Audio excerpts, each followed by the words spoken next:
Hello friends, good morning. সবাইকে স্বাগত সোনাই লাইফস্টাইলের নতুন ব্লগে। এদিকে চলে আসলাম একদম শিবরাত্রির দিন সকালবেলা। সকাল বলতে এখন বেজে গেছে কিন্তু প্রায় 11টা, সাড়ে 11টা। তো তখন থেকে ভিডিওটা শুরু করলাম। আশা করি সবাই শেষ পর্যন্ত দেখবে। আর কিছুদিন ধরে তোমরা দেখতে পাচ্ছ আমি ঠিকভাবে ভিডিও দিতে পারছি না, কারণ বাড়ি ছিলাম না, বাড়ি এসেও ঠিকভাবে দিতে পারছিলাম না।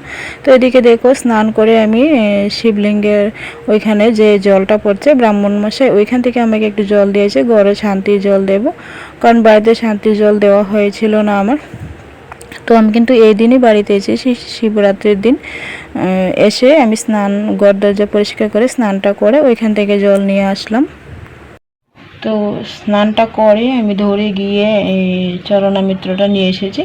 তো সোনা ঘুমিয়ে আছে, সেজন্য মোবাইলও নিয়ে যাইনি, মানে একদম দৌড়ে চলে গেছি ঘরে। শান্তি জল দেওয়া হয়নি।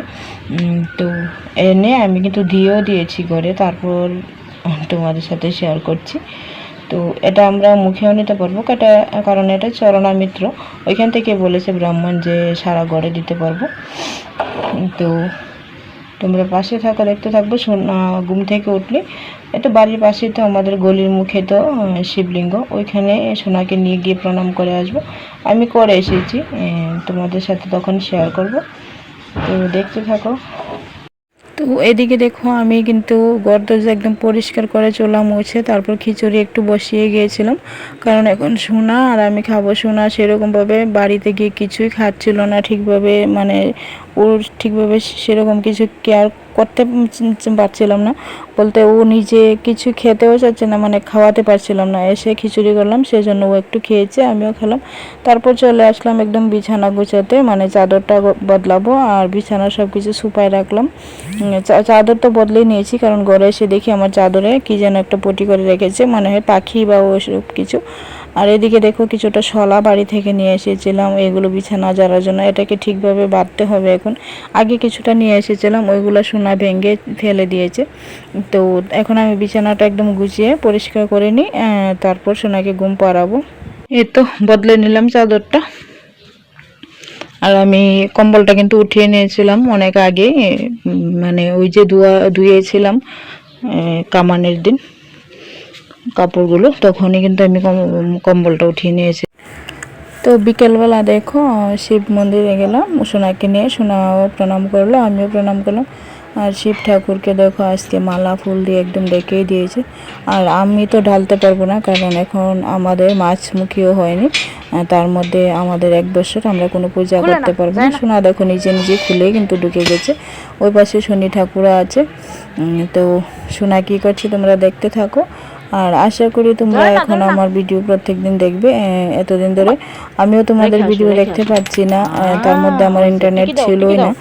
তো এইমাত্র যখন যে সময় আমি ভয়েসটা দিচ্ছি সেই সময় কিন্তু আমি ইন্টারনেট ঢুকিয়ে তারপর আমি ভয়েস দিচ্ছি, দিয়ে তারপর আজকে রাতে ভিডিওটা পোস্ট করব। আর আশা করি তোমরা এখন থেকে প্রত্যেকদিন ভিডিও দেখবে, আমিও তোমাদের ভিডিও দেখব। আমি ঠিকভাবে তোমাদের ভিডিও দেখতে পাচ্ছি না, তাই তোমরাও আমার ভিডিও দেখতে পাচ্ছ না। তো আমার বুঝতে সবাই জানো রিচ কতটা পরিমাণে কমে গেছে। একদিন ভিডিও না দিলে অনেকটা লস হয়ে যায়, আর আমি তো কতদিন দিতে পারিনি, একদিন দিয়েছি, 3 দিন দিইনি ওই রকম। তো দেখো এদিন আর আমি কিছু ভিডিও করলাম না, চলে আসলাম একদম পর দিন, যখন শিবের কাছে অন্নভোগ লাগিয়েছিল, বলতে খিচুড়ি প্রসাদ লাগিয়েছিল, যেটা পারনা বলা হয়, পরদিন। তো তোমাদের সাথে আমি বুকটাও একটু দর্শন করে দিলাম, আমিও দর্শন করলাম, তোমাদেরও দর্শন করে দিলাম। এদিন চলে গেলাম একদম রাতের বেলায়, বলতে আমাদের এখানে ক্লাবে আজকে কালী পুজো হবে, কারণ রাতে অমাবস্যা, সবাই জানো শিবরাত্রির পর দিন মানে অমাবস্যা ছিল। আর পাশের বাড়িতে একটা কালী পুজো আছে, তো ক্লাবে প্রথম গেলাম, গিয়ে এসে পাশের বাড়ি পুজোতে গেলাম। পাশের বাড়ি পুজোটাও তোমাদের সাথে শেয়ার করবো অল্প অল্প একটু। তো এখন চলে যাচ্ছি ক্লাবে, আর আমরা মা মেয়ে দেখো রেডি হয়েছি। সোনা কী করছে রেডি হয়ে, আর পুজোতে গিয়েও কী করছে সেটা তোমরা একটু দেখতে পাবে। এদিকে দেখো ব্রহ্মা শীতলা পুজো হয়েছে দুপুরবেলা, সেটাও একটু দেখিয়ে দিলাম। তারপর গেলাম কালী ঠাকুরের কাছে, আর সোনার দুষ্টামিটা একটু তোমরা দেখতে থাকো। এই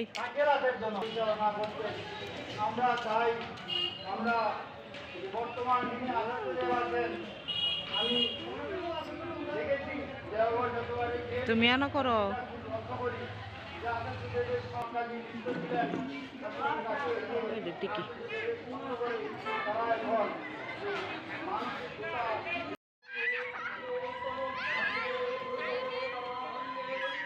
তো কালী মন্দিরের পাশে তো শিব মন্দির আছে, তো একটু শিব মন্দিরটাকে প্রণাম করে আসি। আর আমি কিন্তু তার আগে কিন্তু এখানে খিচুড়ি প্রসাদ দিচ্ছিল, আমি খেয়ে নিয়েছি, বলতে বাটির মধ্যে করে দিচ্ছিল। তো প্রণামটা করে ওই যে ওইখানে খিচুড়ি দিচ্ছিল, আমি বাটিতে করে, তো হাতে মধ্যে মোবাইল ছিল, সোনা ছিল, সেজন্য কিছু শেয়ার করতে পারলাম না। আমি খাচ্ছি আর সোনা সারা মাঠ ঘুরছে। তারপর দেখো এই বাচ্চাদের সাথে দুষ্টুমি করছে, সেজন্য বেশিক্ষণ থাকিনি, আধ ঘন্টার মতো থেকে একদম চলে আসলাম। সবাইকে প্রণাম করে তারপর পাশের বাড়িতে গেলাম, গিয়ে ওইখানে দেখি ছোটো একটা জায়গা, ঠাকুর দর্শন করতে পারলাম না, আগে বলছে খেয়ে নাও। তো ওইখানে তো খিচুড়ি খেয়েছিলাম, তো এখানে এসে খেতে বসে পড়েছি, অন্য খাইয়েছে। তারপর গিয়ে ঠাকুরকে প্রণাম করলাম, প্রণাম করে বাড়ি চলে আসলাম। তোমাদের আজকের ভিডিও কীরকম লাগলো সেটা জানাবে। কাল থেকে লাইফস্টাইল ব্লগ আসবে, আশা করি সবাই পাশে থাকবে, সবাই সুস্থ থাকবে। টাটা।